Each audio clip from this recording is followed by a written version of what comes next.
Rozan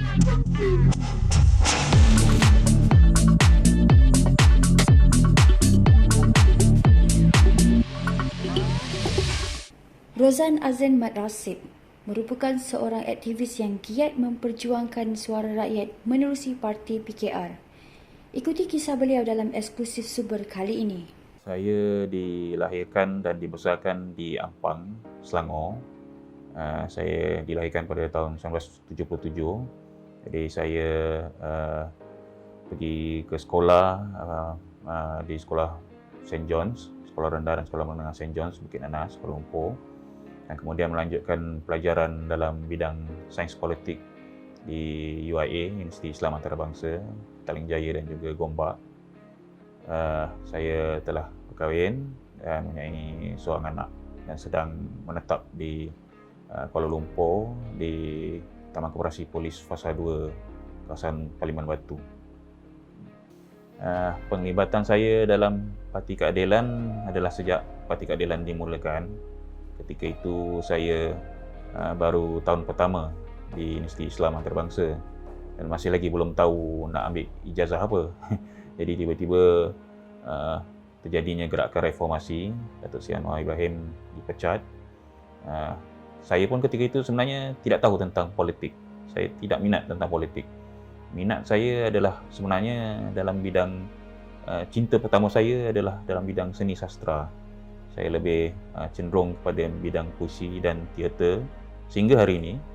Tapi kerana peristiwa reformasi itu 2 September 1998, maka saya terdedah pada politik dan seterusnya terus menjadi ahli keadilan kerana saya ketika itu di UIA Gombak. Jadi saya mendaftarkan diri sebagai ahli keadilan di Gombak. Ketika itu apa yang kami namakan sebagai skuad keadilan. Ya. Jadi saya pun di peringkat universiti saya memilih untuk mengambil ijazah sains politik. Jadi sejak itulah saya mengenali sains politik lebih dekat.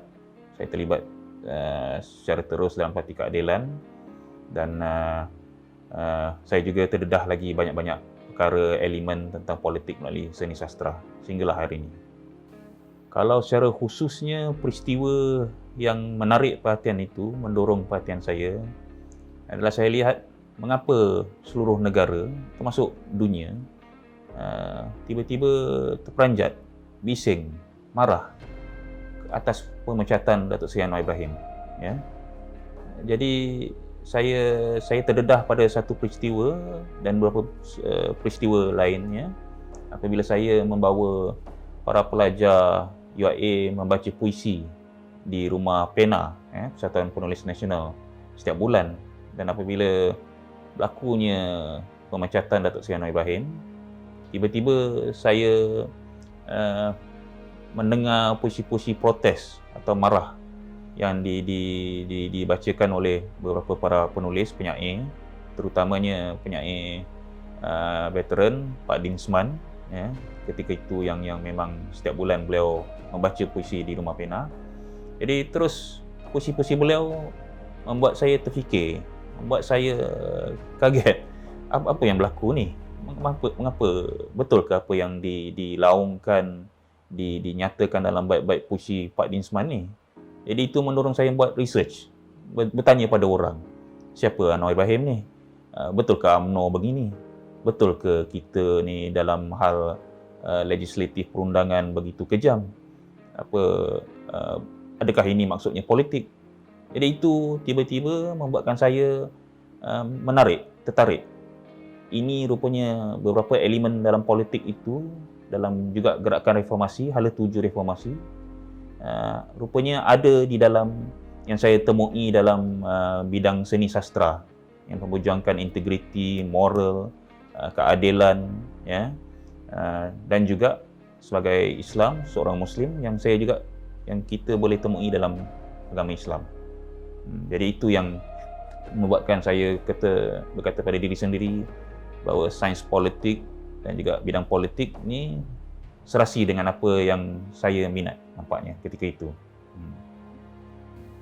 Okey, penglibatan saya sejak itu dalam Parti Keadilan di peringkat bahagian atau yang kita panggil sekarang cabang dalam Parti Keadilan.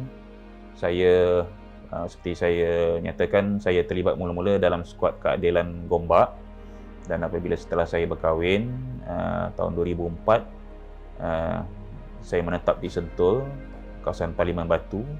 Kebetulan ketika itu saudara Ten Chua pun baru menjadi ketua Keadilan cabang Batu, ya, pada 2004-2005. Saya terus dijadikan sebagai timbalan ketua Angkatan Muda dan seterusnya ketua AMK pada 2007 hingga 2010.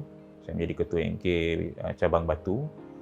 Saya juga menjadi naib ketua AMK bagi wilayah persekutuan ketika itu 2007 hingga 2010.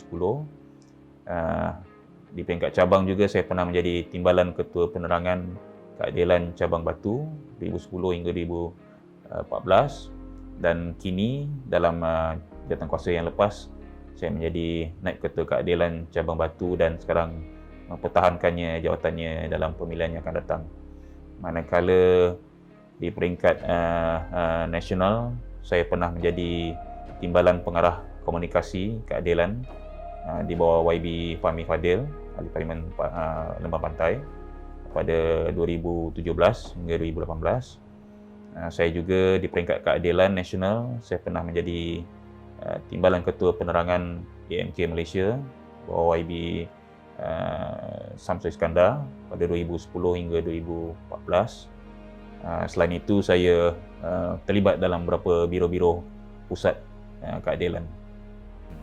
Okey, peristiwa saya digantung ni adalah berpunca kerana salah faham, salah faham, tapi saya yakin apa yang saya lakukan itu sebagai satu protes yang betul lah, kan. Tapi malangnya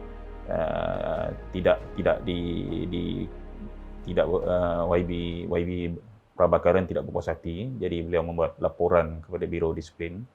Isunya adalah selepas berlakunya langkah Sheraton 2020, ketika kita semua cuba mengembalikan ketenangan, ya, di kawasan Parlimen Batu telah diadakan satu ceramah Pakatan Harapan yang di belakangnya digerakkan oleh YB Prabakaran lah sebagai ahli Parlimen Batu, sebagai ahli keadilan cabang Batu. Tetapi beliau bukanlah AJK dalam cabang keadilan Batu.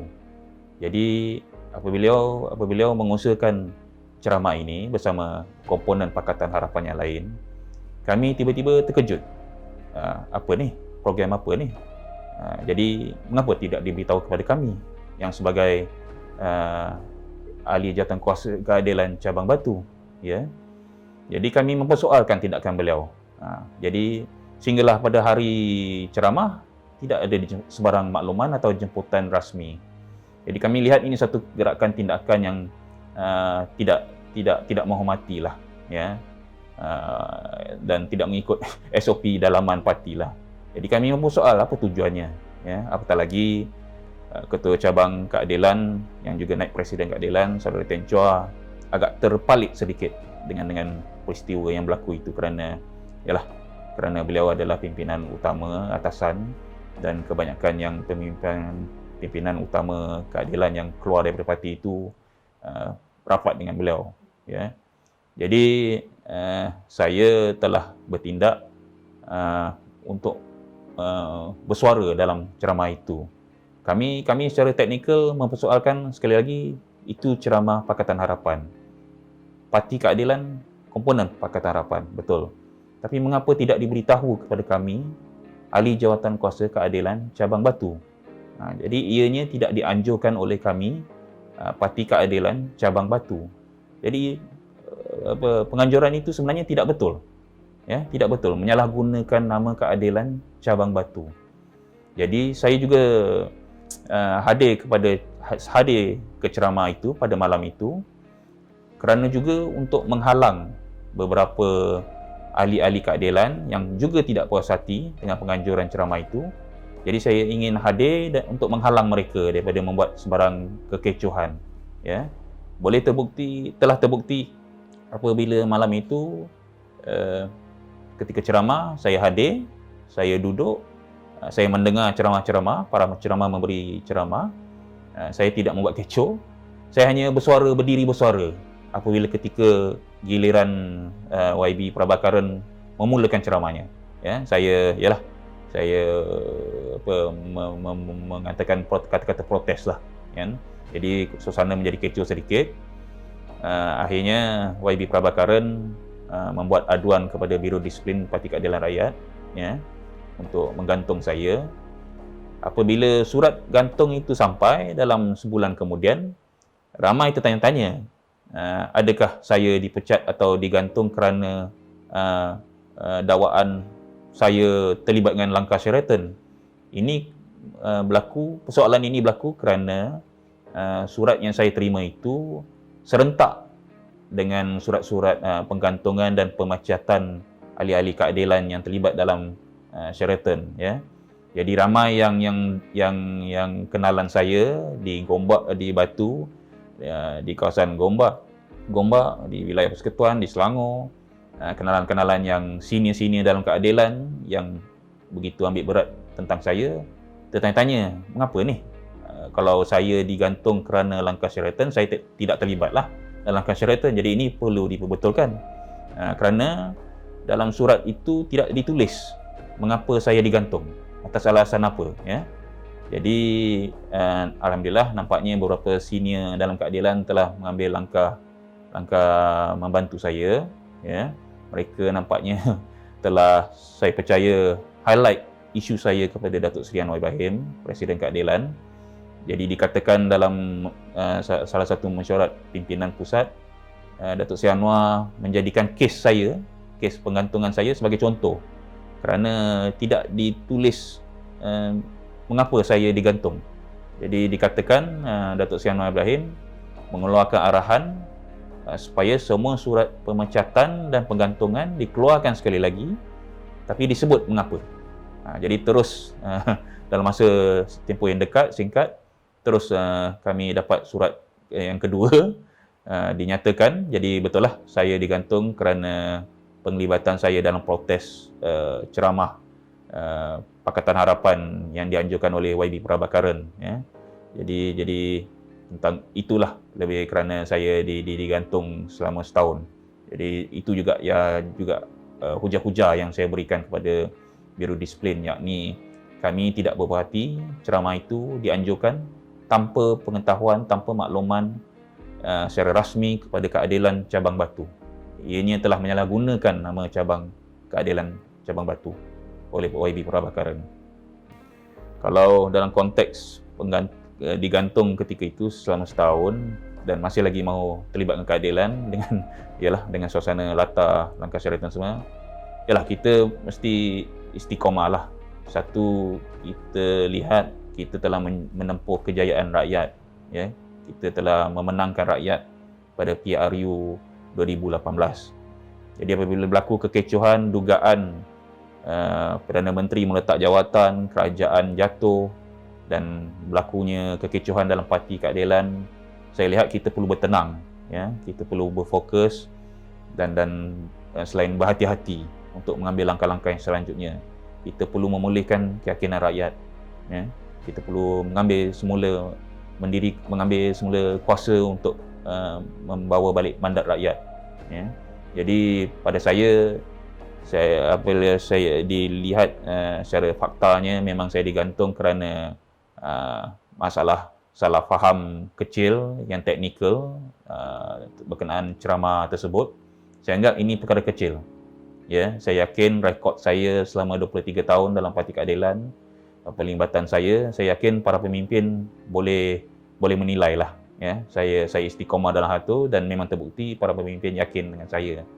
Saya tiada niat lain, ya. Jadi kerana itu ianya perlu diteruskan. Kita perlu bersama pemimpin untuk mengembalikan keyakinan rakyat dan mengembalikan kekuatan parti semula, membina semula parti, ya. Apabila terjadinya kelompongan ahli parti, pemimpin yang keluar daripada parti dan juga pelbagai dugaan yang berlaku sekitar tahun 2000 hingga pertengahan 2020, kan. Dan ketika itu berlakunya juga COVID-19, ya. Saya pun untuk diri saya secara pribadi saya kehilangan pekerjaan ketika itu. Saya ketika itu adalah pegawai tugas-tugas khas bagi Timbalan Menteri Pertanian, Industri Asas Tani YB SIM Sizin. Saya bekerja di Putrajaya. Jadi dugaan itu datang, saya pun hilang pekerjaan sampai sekarang. Jadi apa lagi nak buat? Ya, ini tidak lain tidak bukan bersama parti. Kita perlu membina semula kekuatan itu. Ketiga-tiganya memang amat dekat pada hati saya lah. Alhamdulillah, Datuk Seri Anwar apatah lagi, kerana seperti saya katakan, saya orang yang para kenalan boleh menilai saya dengan jujur. Seperti saya katakan, saya ceritakan pada semua orang, saya tidak kenal Datuk Seri Anwar Ibrahim. Jadi saya tidak bermula sebagai seorang yang taksub dengan dia ketika masuk reformasi. Saya masuk adalah kerana elemen-elemen yang kita lihat terjadi ketika itu, ketidakadilan, kezaliman. Jadi saya ingin membela kezaliman yang telah dilakukan terhadap Datuk Seri Anwar Ibrahim itu, kerana saya seorang pelajar, saya belajar di Universiti Islam Antarabangsa. Jadi inilah cubaan, dugaan, wadah kita untuk membela seorang insan yang dizalimi, Datuk Seri Anwar Ibrahim. Kawan pula, saya berjumpa dengan beliau secara dekat, mengenali secara dekat pertama kali di Rumah Pena juga ketika bacaan puisi itu. Ketika itu beliau cuba mendapatkan sokongan NGO-NGO, para penulis, terutamanya para penulis sarjana, aktivis seni sastra yang kenal dengan Datuk Seri Anwar Ibrahim ketika beliau dalam UMNO. Tapi malangnya, bukan saya nak mengkritik mana-mana pihak, tapi malangnya pada malam itu ketika Kak Wan hadir bersama pembantu beliau, Raja Ahmad Aminullah, ke Rumah Pena untuk mendapatkan sokongan, saya pun lihat dengan mata kepala saya sendiri, saya sedih melihat dari jauh wanita ini tidak dilayan oleh kenalan-kenalan para penulis yang sepatutnya lebih sensitif, lebih prihatin, yang memangnya juga secara pribadi kenal beliau dan suami beliau, tapi tidak dilayan dengan baik. Jadi itu juga membuat saya terfikir, para penulis pun rupanya ada perasaan kejam, yang tidak profesional, talam dua muka malangnya. Dan sejak itu pun saya melabel-label beberapa para penulis lah yang nampaknya tidak jujur, tidak jujur. Jadi sejak itu saya berkawan dengan Kak Wan, dengan juga pembantu beliau sehingga hari ini. Dan terutamanya kebelakangan ini, apabila beberapa perkara isu pribadi saya, terutama kesihatan saya timbul, Kak Wan telah banyak membantu. Itu satu contoh. Begitu juga Datuk Seri Anwar Ibrahim. Datuk Seri saya hormat sebagai seorang presiden, dan juga sebelum itu sebagai kami punya penasihat. Saya masih lagi teringat satu peristiwa tahun 2007 ketika kami mengadakan Mesyuarat Agung Parti Keadilan di Seremban. Apabila saudara Teng Chua tidak rasa agak marah atau kelang kabut apabila beliau mendapat tahu dikatakan Datuk Seri Anwar Ibrahim apabila pulang daripada Amerika, ketika itu beliau dah keluar dari penjara, beliau telah menghabiskan masa sebagai pensyarah di jemputan di Amerika selama 2-3 tahun. Dan 2007 Parti Keadilan ingin bersedialah untuk membawa Datuk Seri Anwar Ibrahim sebagai Presiden Keadilan dan sebagai bakal Perdana Menteri, kalau kita menang pilihan raya tahun 2008. Tapi dikatakan Datuk Seri Anwar Ibrahim tidak mahu menjadi presiden. Jadi saya masih ingat ketika kongres itu, saudara Teng Chua begitu tidak terurus perasaan dia. Jadi dia kata, apa nak buat ni? Apa nak buat ni? Jadi Rozan, dia memesan, Rozan, you buat sesuatu. Jadi saya mengambil masa beberapa minit, saya memikirkan apa yang saya nak buat ni supaya menangkap perhatian Datuk Seri Anwar Ibrahim dan menyampaikan pesanan bahawa kami rakyat Malaysia, kami ahli Parti Keadilan mahukan Datuk Seri Anwar Ibrahim memimpin kami dalam Parti Keadilan. Janganlah, kalau benar yang dikatakan tak mahu jadi presiden, jangan tinggalkan kami sebegini. Saya pun tak tahulah apa alasannya, kan. Jadi apabila Datuk Seri Ibrahim menyampaikan ucap pertamanya di dalam mesyuarat agung itu, selama beberapa minit, tiba-tiba saya mengambil langkah untuk bangun, menghentikan Datuk Seri Ibrahim, terus ke mikrofon, saya ingin bercakap, saya kata. Kerana dikatakan Datuk Seri Ibrahim tidak mahu jadi presiden. Jadi beliau mendengar dan akhirnya alhamdulillah tiba-tiba ramai ahli Parti Keadilan berdiri di belakang saya, bersusun. Mereka pun ingin menyampaikan, luahkan perasaan mereka. Ada yang marah, ada yang kecewa, ada yang sedih. Lebih ramai yang sedih lah kalau betul ini yang dikatakan tak mahu jadi presiden. Mengapa ni? Jadi sejak peristiwa itu, saya memang menganggap Datuk Seri Ibrahim memang seorang pemimpin yang begitu dekat dengan jiwa saya. Itu dah terbukti apabila hari itu saya pun sedih kan. Itu satu tindakan yang spontan saya lakukan. Jadi memanglah terbukti kemudiannya dalam pelbagai aspek lain lah. Saya membuat puisi untuk Datuk Seri Ibrahim, program untuk Datuk Seri Ibrahim dan sebagainya. Manakala saudara Ten Chua, memang saya boleh katakan, boleh saya anggap sebagai seorang abang kepada saya lah. Saya tak ada abang Jadi saudara Ten Chua pun saya tak sangka boleh berkawan dengan beliau. Apabila saya mendapat tahu beliau menjadi ketua cabang Batu, beliau baru pindah ketika itu, saya pun baru pindah selepas kahwin 2004, 2005. Saya suka sangat. Kita hanya tahu figura saudara Ten Chua sebagai seorang pemimpin yang duduk depan water cannon kan ketika itu, dan banyak menganjurkan protes-protes, demonstrasi. Saya anggap diri saya ketika itu sebagai seorang ahli biasa. Saya hanya anak muda yang ingin ikuti Parti Keadilan, ambil tahu tentang politik melalui pengajian politik saya dan juga buku-buku yang saya baca, yang saya telaah. Saya banyak bergaul dengan para pemimpin untuk mendapatkan pengalaman mereka, mendengar pengalaman mereka. Dan saudara Ten Chua memang amat eksklusif lah. Ini juga kerana beliau sebagai seorang pemimpin yang berbangsa keturunan Cina, ya, begitu tahu tentang adab, sopan, budi bicara masyarakat Malaysia, terutamanya Melayu, ya. Ini juga saya tertawan juga dengan latar belakang beliau. Beliau seorang insan yang mengambil bidang falsafah. Jadi sampailah hari ini, apabila ke lapangan, saudara Ten Chua dengan saya akan banyak bercerita, berbincang tentang hal-hal berkenaan falsafah atau budaya atau tentang masyarakat.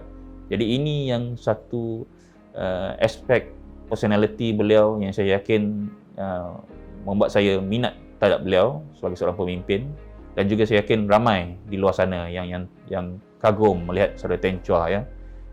Terutama apatah lagi beliau pamerkan dalam aspek ketuturan bahasa beliau, penulisan beliau dan sebagainya. Dan sebagai seorang pemimpin di keadilan di cabang Batu, beliau telah dan juga ahli parlimen selama 2 penggal 2008 hingga 2018. Beliau telah menunjukkan contoh ahli parlimen dan seorang ketua yang hebat, yang begitu prihatin terhadap semua masalah rakyat. Kenangan manis dan pahit banyak. Saya boleh kata bukan kenangan manis dan pahit lah. Saya boleh kata kenangan istimewa lah yang terjadi. Termasuk yang terutama yang dilakukan oleh pihak musuh politik kita lah. Kalau antaranya, saya boleh katakan hingga hari ini yang saya takkan lupa, apabila tiba-tiba tahun 2010, 2010-2011, ketika itu saya baru menjawat jawatan Timbalan Ketua Penerangan Angkatan Muda Malaysia. Apabila kita mendapat tahu, tiba-tiba entah mengapa, kita perlu cek balik latar peristiwa ini. Pihak UMNO, pemuda UMNO, yang diketuai oleh saudara YB Rizal American ketika itu, bahawa gerakan yang berlaku pada malam itu, dan juga saudara YB Senator Arman dalam UMNO, tiba-tiba mereka ingin datang ke Ibu Pejabat Keadilan, di Petaling Jaya, mereka ingin membakar Ibu Pejabat Keadilan. Dan memang betul, mereka datang pada malam itu dengan ramai anak-anak muda yang menaiki motosikal. Jadi tiba-tiba kaki tangan Ibu Pejabat Keadilan panik, terus menuntut pejabat. Saya ketika itu yang lebih banyak menghabiskan masa di Ibu Pejabat bersama seorang kenalan yang menjadi staf Ibu Pejabat. Beliau pun mengambil sikap dah tutup balik atau sembunyikan diri dalam pejabat. Saya kata tak boleh lah kalau mereka ni betul-betul membuat tindakan yang di luar pemikiran rasional, membakar atau merosakkan mungkin contoh tong sampah di depan, takkan kita nak biarkan. Mana maruah kita, ya. Ketika itu tahun 2010-2011. Jadi saya telah tunggu hingga mereka sampai. Saya telah turun di luar pejabat, saya menghalau mereka, menjerit sehinggalah polis datang.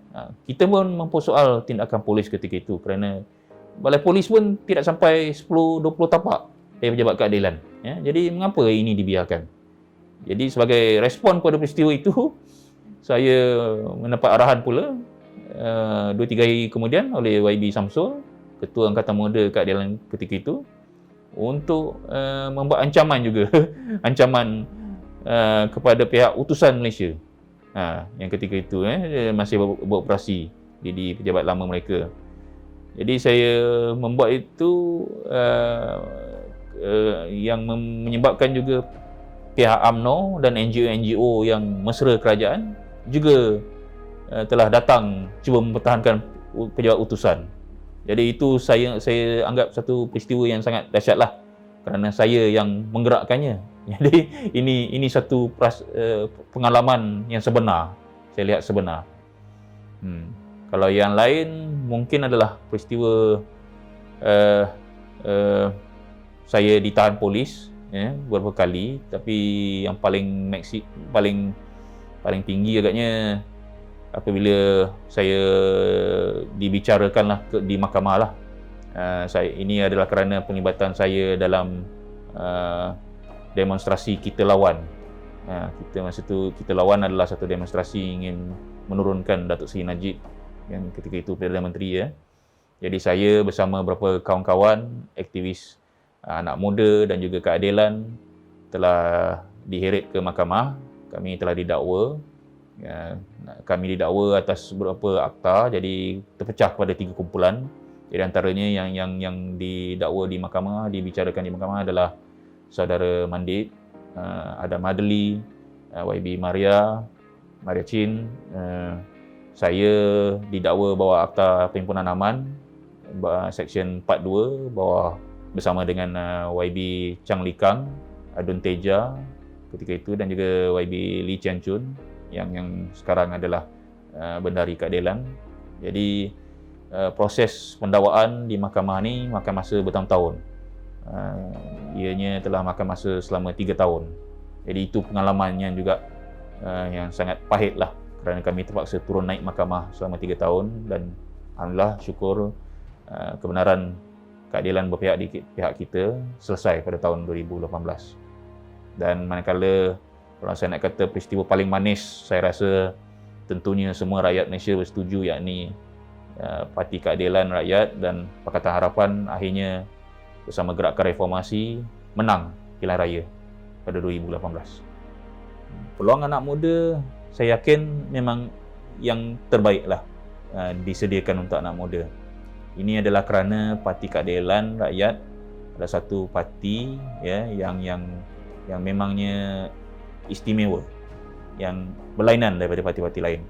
Ini bukan saya nak memperkecilkan parti lain, tapi boleh dilihat bahawa Parti Keadilan Rakyat tidak mengambil kira bangsa atau kaum, ya, sebagai ahli atau mereka yang ingin menjawat jawatan atau pemimpin, ya, di mana Gerakan Reformasi, langkah pematang pau itu semua mencerminkan idealisme yang kita ingin membina negara Malaysia berpandukan Gerakan Reformasi. Jadi Parti Keadilan Rakyat adalah paling sesuai kita membuka wadah ini kepada semua. Ya, kita menolak sebarang gerakan atau idea-idea perkauman yang ada, yang mungkin muncul di dalam parti gerak di sana sini. Saya mula berkecimpung sejak tahun 1992. Ini terjadi apabila ketika itu saya tingkatan 3. Saya telah diajak oleh sahabat saya, ya, kami sekolah St. John's, Bukit Nanas. Saya diajak oleh sahabat saya ke rumahnya untuk study persediaan SRP. Jadi tiba-tiba beliau menunjukkan perpustakaan rumahnya. Jadi saya kagum, wah banyak buku. Saya ambil sajalah buku-buku tertentu yang saya kenal, para penulis yang kita kenal lah, yang paling famous lah nampaknya kan ketika itu. Jadi apabila saya pulang, saya membaca buku-buku ini, saya tertarik. Oh, begini ke rupanya syair, sajak, sastra. Oh, begini ke rupanya bidang seni sastra yang lain, teater. Jadi itu memunculkan minat pada diri saya. Sahabat saya itu rupanya ayah beliau adalah mantan pengerusi Dewan Bahasa ketika itu. Pengerusilah Dewan Bahasa ketika itu, yakni tidak lain terbukan Allahyarham Tan Sri Rahim Bakar, mantan Menteri Besar Pahang, ya. Jadi saya terkejut. Ini rupanya sajak. Ini rupanya puisi. Dan kebetulan ketika itu kakak saya pun sedang berlakon dalam teater, beberapa buah teater Inggeris. Saya pergi, saya juga terkejut. Begini ke rupanya teater yang nampaknya lebih spontan, yang kelakar. Banyak isu-isu masyarakat dimasukkan dalam lakonan dan dialog-dialog, watak-watak. Jadi ianya tidak seperti mana yang terpancar di sana sini yang apabila saya membaca atau bertanya pada orang. Jadi rupanya ianya dinamik, ya. Kehebatan, keunikan, faktor mengapa saya memilih seni sastra, terutamanya sajak dan puisi dan teater dan juga filem, adalah kerana dinamiknya. Kita lihat pelbagai persoalan masyarakat, tema dapat ditemui dalam itu, dan kita pun ianya tiada halangan untuk kita untuk terlibat sama. Saya sejak tahun 1992 hingga sekarang, saya telah menghasilkan hampir 300 buah puisi. Jadi sejak saya terlibat dalam politik lebih 20 tahun yang lalu, saya lebih banyak menghasilkan puisi-puisi bertemakan politik. Okey, saya selama ni untuk kesihatan saya berulang-alik ke HKL, ya. Jadi tiba-tiba atas recommendation oleh doktor pada tahun lepas, awal tahun lepas atau hujung 2020, agar saya membuat MRI, ya, MRI. Jadi saya telah melakukannya. Tapi kemudian malangnya negara menghadapi COVID-19 yang teruk dan berlakunya lockdown, dan juga selepas itu saya tertinggal satu appointment dengan pihak doktor, menyebabkan MRI yang saya lakukan itu tidak dapat dirujuk sebagai yang untuk pengesahan, kan, yang terbaik. Jadi pihak doktor sekali lagi meminta saya lakukan MRI sebelum bulan puasa yang lalu. Jadi apabila melakukan MRI dan pergi untuk temu janji doktor yang terkini, yakni 3 minggu yang lalu, seminggu sebelum Raya Aidilfitri. Jadi doktor telah mendapat keputusan MRI itu dan telah mengesahkan bahawa saya menghidapi brain tumor, ya. Brain tumor, tapi bukan kanser lah, ya, bukan bara kanser. Brain tumor di belakang, yang terletak di belakang telinga kanan saya.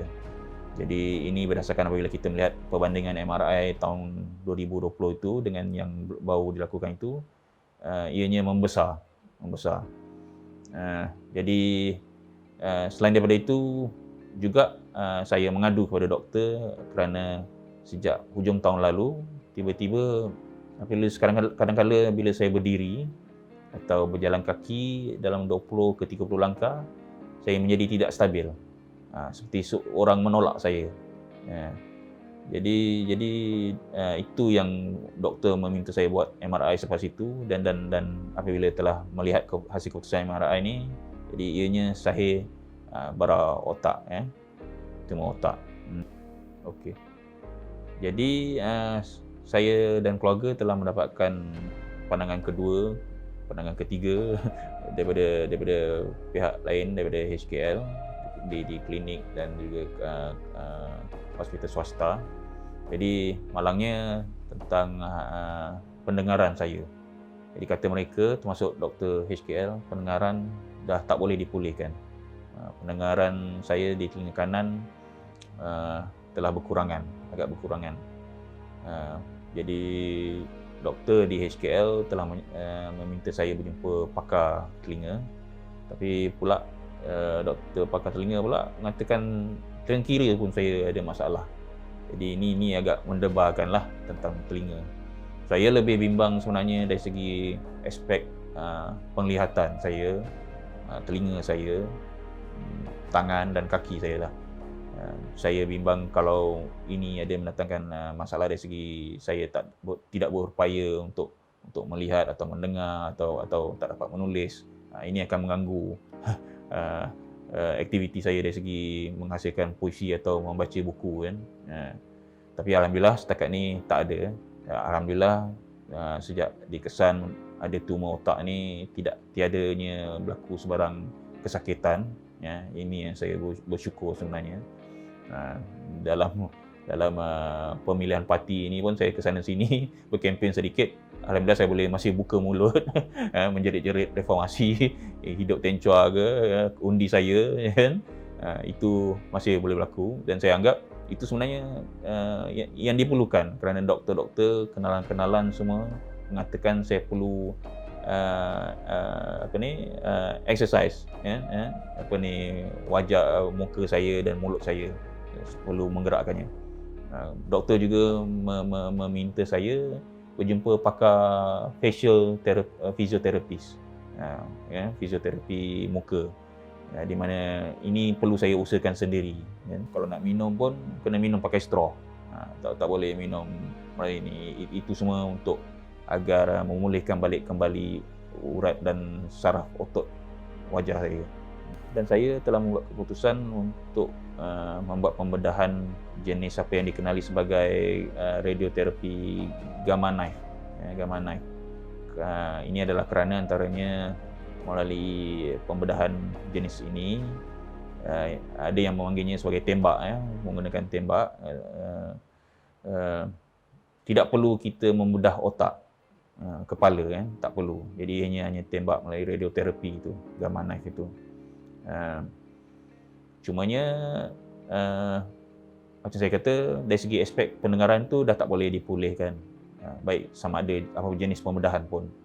Manakala gamma knife ni atau pembedahan yang lain, pemulihan wajah memang pun tak boleh melalui ialah mungkin ada kenalan atau orang pembaca, pendengar yang mungkin sangka apabila kita menjalani pembedahan gamma knife atau apa jua pembedahan yang lain, wajah kita yang mungkin terjejas akan pulih. Ini sebenarnya tidak. Dan melalui gamma knife sebenarnya aspek untuk membaiki wajah ini sebenarnya kurang berbanding pembedahan lain sebenarnya. Tapi tak apa, itu perlu saya jalani melalui facial therapy lah. Kalau dari segi risiko-risikonya, saya lebih risau sebenarnya risiko ia tidak dapat mengecilkan tumor itu. Saya takut itulah. Tapi itu hanya mereka kata pakar, hanya kurang daripada 10%. Tapi yalah, kita takut for the worst coming kan. Jadi harapnya itu tidak terjadilah. Kalau ini terjadi, masalah utama sebenarnya pada saya adalah kos untuk membedah. Kos untuk membedah saya mengambil keputusan untuk membedah di Gleneagles Hospital kerana di situlah adanya mesin terbaik gamma knife untuk melakukan pembedahan ini. Di seluruh Malaysia dikatakan tak sampai 5 hospital yang ada mesin tersebut. Jadi kos untuk membedah ni akan makan lebih kurang hampir RM40,000 ya. Dan selepas pembedahan itu saya perlu juga menjalani beberapa follow up dengan doktor, termasuklah melakukan MRI setiap 6 bulan. Setiap 6 bulan saya perlu juga melakukan MRI. Ini ialah untuk supaya pihak doktor dan hospital memantau tumor yang telah ditembak itu sama ada tidak berlaku pembesaran lagi kan.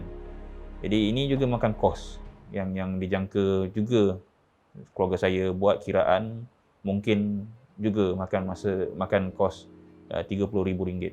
Jadi ini yang beban sebenarnya lah pada saya dan keluarga. Kerana seperti saya ada maklumkan tadi, saya tidak lagi bekerja, saya kehilangan kerja apabila kerajaan Pakatan Harapan jatuh.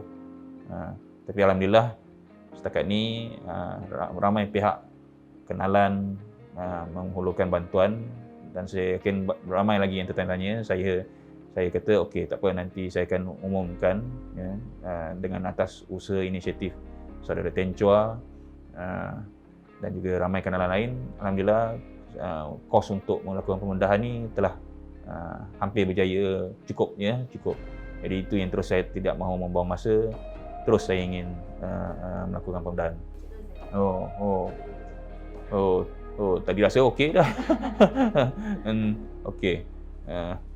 Jadi akhirnya saya ingin mengucapkan terima kasih kepada ahli keluarga saya yang sentiasa bersama saya di belakang saya, begitu prihatin, laju membuat keputusan untuk menasihati saya dan bersama saya dalam menghadapi tumor otak ini.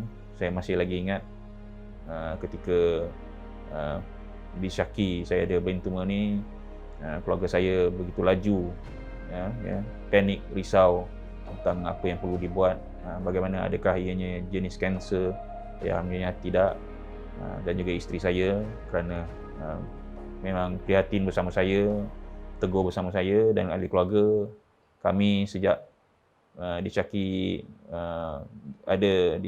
tumor itu sejak tahun lepas dan disahkan ada tumor ketika sebelum raya itu, memang hampir setiap hari kami terpaksa pergi ke hospital HKL dan juga hospital lain untuk mendapatkan rawatan, pendapat dan juga persediaan ke arah pembedahan ini.